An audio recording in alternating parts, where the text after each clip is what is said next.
Magandang hapon po sa inyo mga ka-vlog. Ako po si Tess Sulicar, Kanyabano, ang inyong taga-vlog ng pagkain sa tuwing hapon.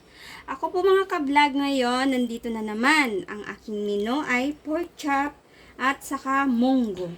Ayan po ang aking pork chop.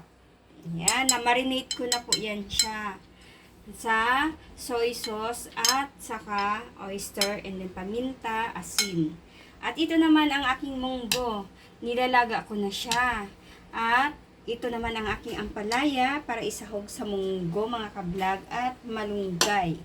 At ito naman ang sahog ng aking munggo. Hiniwa na pork na karne na minarinate ko rin siya. At ito naman ang aking mga ricado. Kumbaga sa Bisaya, mga lamas. Ayan po, sibuyas, pula, bawang, kamatis at isang perasong espadang sili po mga ka-vlog. Siling sigang para may pabango lang po ang ating munggo para masarap.